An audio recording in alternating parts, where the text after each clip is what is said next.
Welcome, accomplices. I'm Lynda Norman. I'm a watercolor artist in the beautiful province of British Columbia.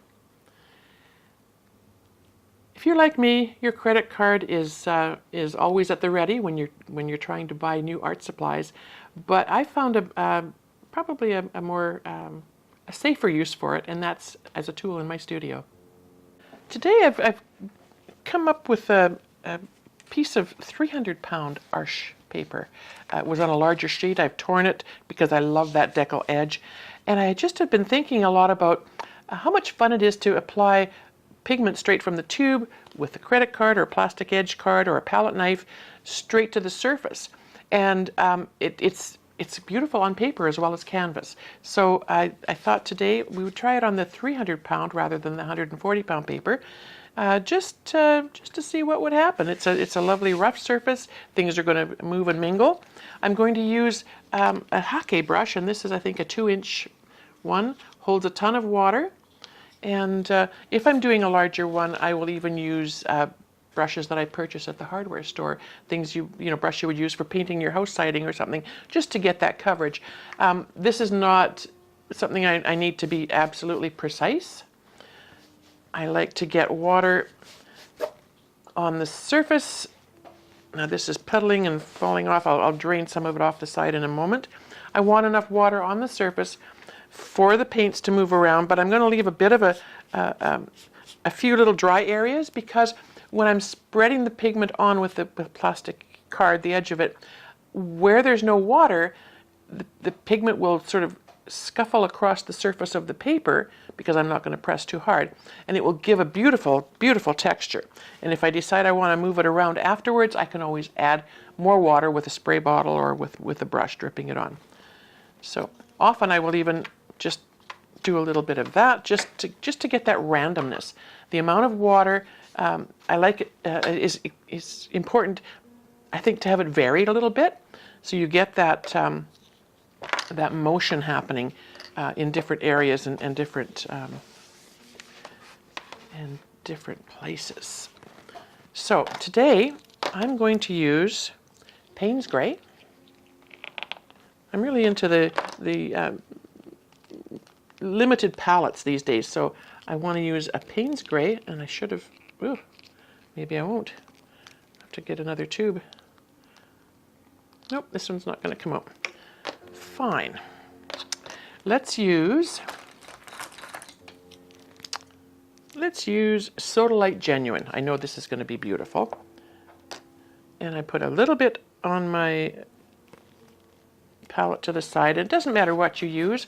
I like to use photo paper because I have a ton of it left over from when I was teaching alcohol ink. And I used to use the back of it for the paintings. I use the back of it to put my paint on from the tube.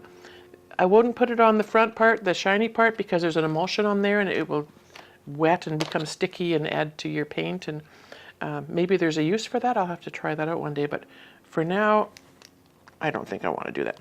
And I'm going to use some burnt sienna. The color combination between the rich, dark grays, blues, that kind of thing, is absolutely exquisite. They play well together. I've used burnt sienna with Mayan dark blue, but today we're going to try it with the Sodalite. Now, if I was working this on, and I can feel, because this is 300-pound paper, it's soaking up that water. It's loving it. If I'm working on a bigger surface, I would take my plastic edge and use this side to pick up my paint. But because this is a bit smaller, I'm going to use the shorter side. Now, I know from experience that burnt sienna is a brighter color, and it's something I probably want to keep. If this is the landscape, I want to keep it maybe out of my sky a little bit. If I decide that it's playing nicely with the Sodalite and I want to add a bit of a reflection of a sunset, sunrise, or something in the sky, I can always add a tiny bit more there. So the water has had a chance to soak in a little bit. Again, I'm just going to add a bit more there. And I'm going to pick up my Sodalite And a little bit of that burnt sienna insisted on coming with it. That's okay. I've got a lot of it off of the palette on my credit card, on my plastic card. And I'm going to, I'm just going to bring it across. And you can see here where there was no water, how that beautiful texture is happening. And I'm going to bring a little bit more of that down here. I kind of started it at the center, which I wouldn't normally do. Sometimes, you know, it's it just gets,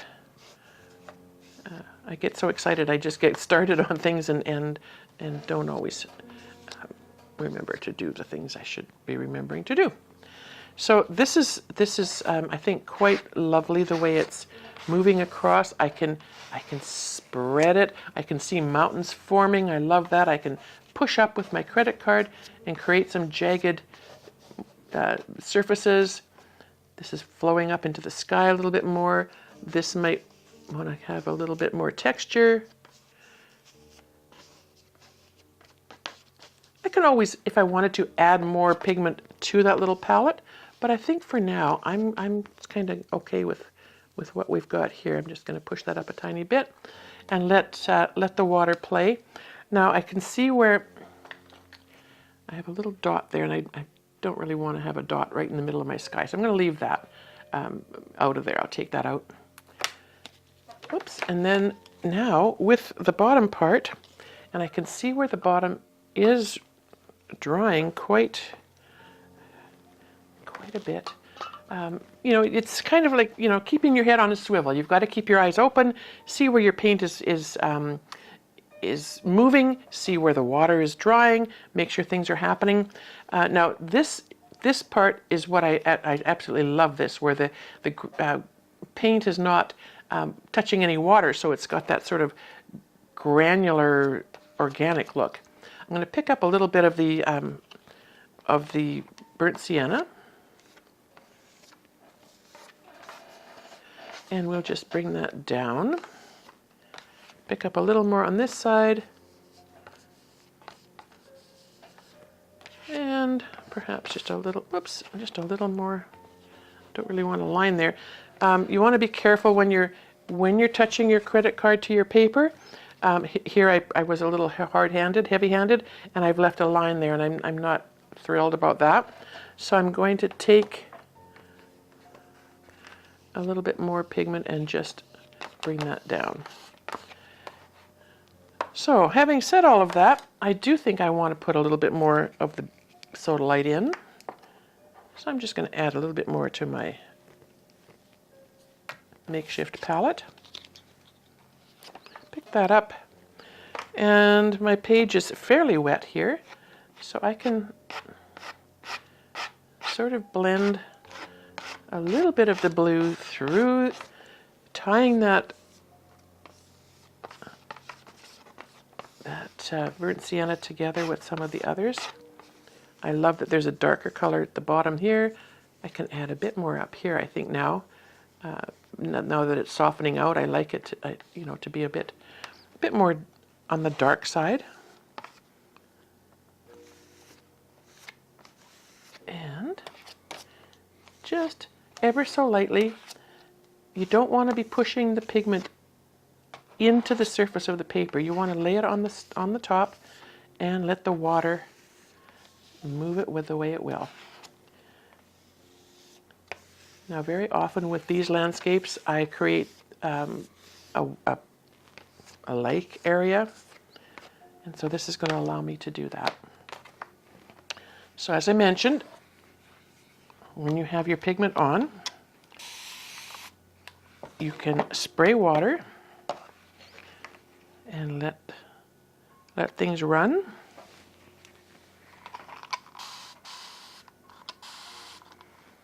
Oops, if you have too much pigment on, by all means, get some water on it, let it run off the side.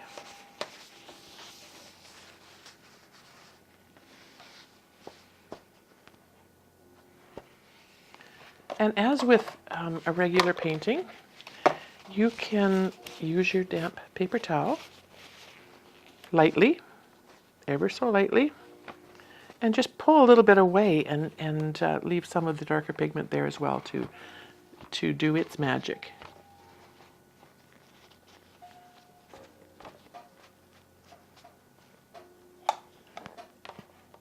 Now I let some of that run off by tipping the page, and I'm going to do just a little bit more of that.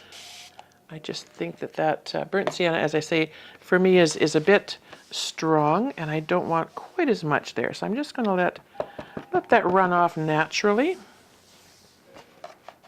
And I'm happy with that. I like that it's not quite as strong there. But this side is, I don't mind that it's got a little bit of that strength happening there.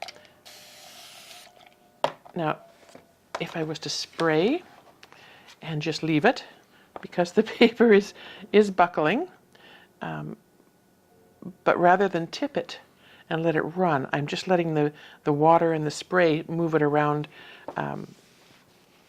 sort of naturally, the way it wants to move.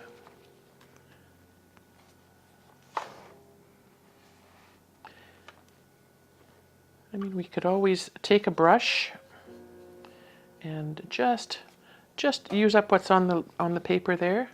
If we needed to bring in just a bit of color, the sky, if you're thinking your sky is a bit stark, don't be afraid to just bring in a little bit of moisture and color.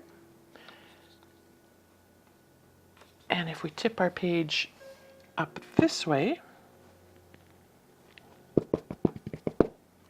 some of that will move up into the sky area. And just with light strokes, just encouraging some of these bits of pigment to move up into the sky. I kind of like that windswept kind of look. But that just takes a little bit of the starkness away from the white. I'll leave a little bit of that here, just for reflection. And now, if we let it dry just a bit, I think what I probably use for this, just judging on the size of the paper, is probably the Solo 5-line brush from Michael Solovyev's Watercolor Online Studio. You could use any flat kind of brush, I suppose. You could use your hockey brush, this is the Ron Ranson hockey brush with the stiffer and the thicker bristle. Any brush that's basically dry and soft. And you can encourage a little bit of these areas just to soften them a tiny bit. Now I'm going to wet that to clean it off, and I'm going to pull some of that out rather than let it run. And then this side I'm going to smooth a little bit just to keep that kind of texture, because you're changing the texture when you're touching with your brush, right? The brush smooths everything. And so if we keep the smoothness randomly throughout the painting, I think we're probably okay.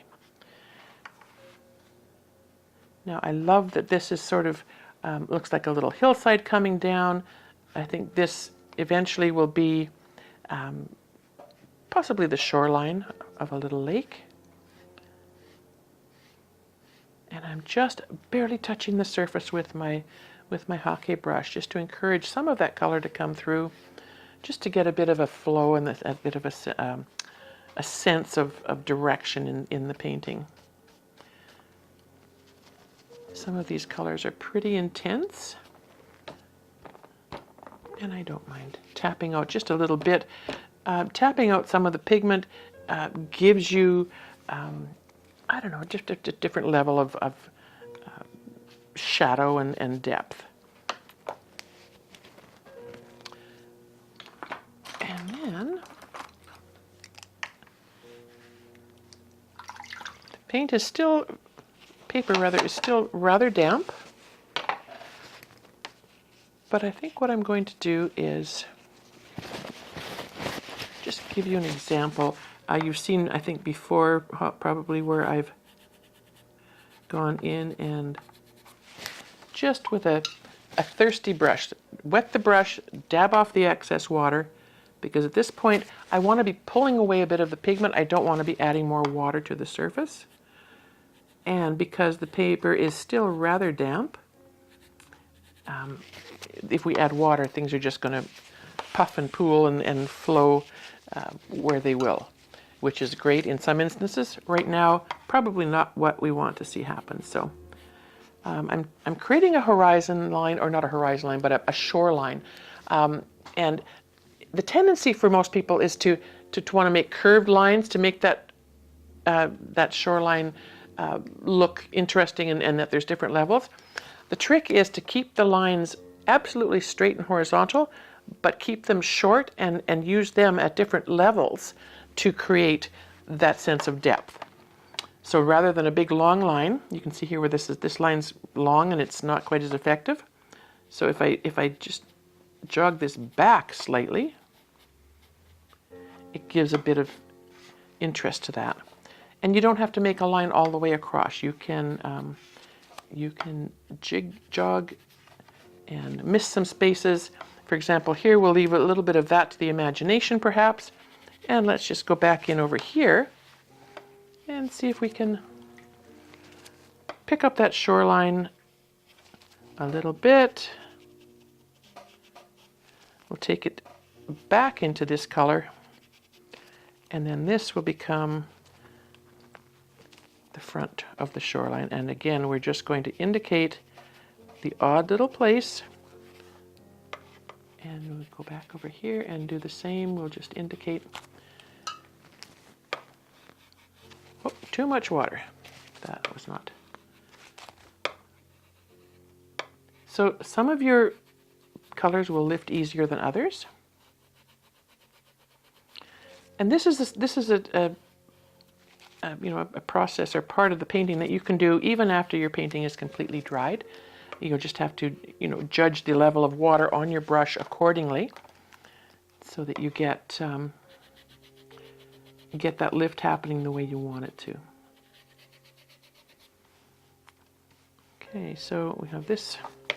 I've got my page turned, so I probably got my lines a little not straight, but that's something that to some extent can be adjusted. And this one is going to come across here, and then it's going to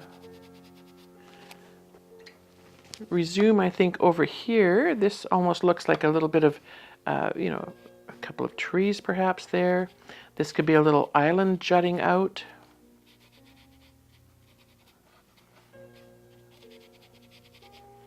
But this is the part that, really can define a painting for you. And you don't need to do much.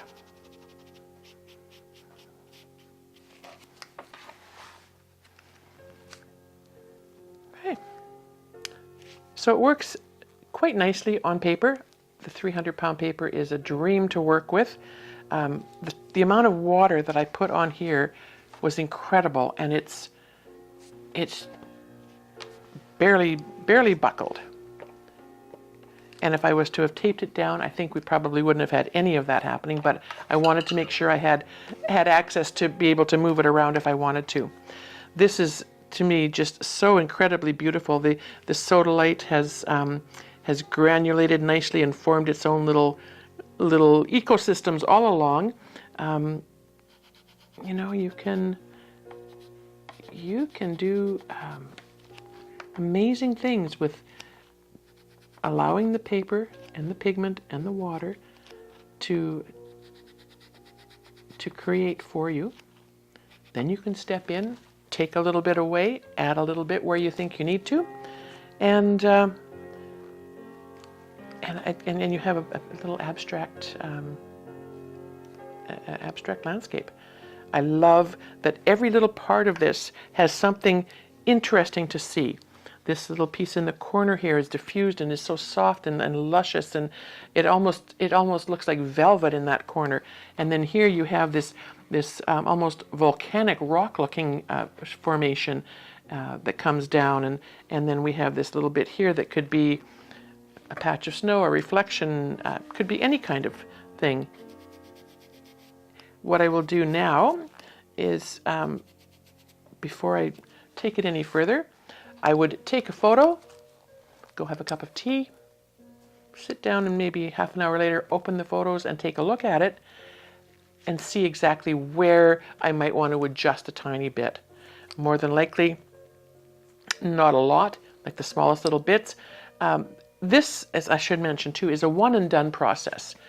There's nothing that you want to do now to add more to it, because everything there is happened with the flow of what was there. If you add more water, you're going to get lines and blooms, and things are just not going to work. So a one and done, be confident, get that color on there, smooth it across. Try to remember not to do the windshield washer motion. There are mountains in the world that look like that, but I think for allowing your paint to move and finding more interest, keep your lines a little irregular. And also, I know there are mountains that have pointed peaks like that, but try to avoid making the triangle shape. Just a smooth, natural bit. Hit and miss. Don't smear it all the way across. Do a little bit. Take a break, come back from the other side.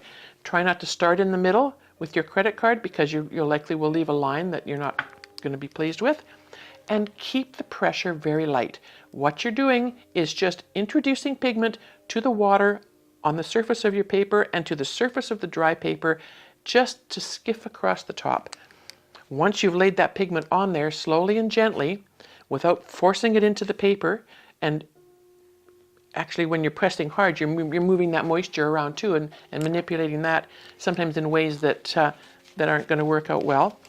And let it flow. Gentle, smooth, and then relax into it. Let it be. I don't mind that this has got a bit of a puff up here, and it's I think it's the inherent beauty of the pigment and the products that you're using, and you'll have fun with it. You'll create your own style by learning through these processes the amount of water and the amount of pigment and the amount of pressure that you're using with the tools that you're using, whether it's the credit card or the hake brush or whatever you're using. And lifting out, give that a go. Again, short, very horizontal strokes, very light. Damp brush, not dripping, by all means, dry it off. Start with the driest brush possible. If it doesn't work, add a tiny bit of water, just a droplet. Often, even just on my surface, if I have a tiny bit of water that I've sprayed, that's all I need, is to just touch the tip of that brush into that water, just to get enough moisture so that it can work and re-wet that pigment, because that's what you're doing. You're just re-wetting the pigment slightly, pulling it off. Wipe it on your towel, pull it away, wipe it and pull it. If you stay back and you scrub back and forth, two things are going to happen. You're going to just keep moving that color back and forth, and also you're driving that color further into your page, to your paper. It is paper, it's going to absorb. So know when to keep your touch light, and know when to sit back and let things happen. I hope you've enjoyed watching me watch color move around the page. It's been a fun process. As always, I just love watching pigment and water move around the page, and I'm hoping you'll be able to sit back and relax and allow that to happen too. Two colors, lots of fun. If you like what you've seen, please subscribe to my channel, or visit my website, bandraistudio.com. That's BANDRAOI studio.com. Or head on over to our members area.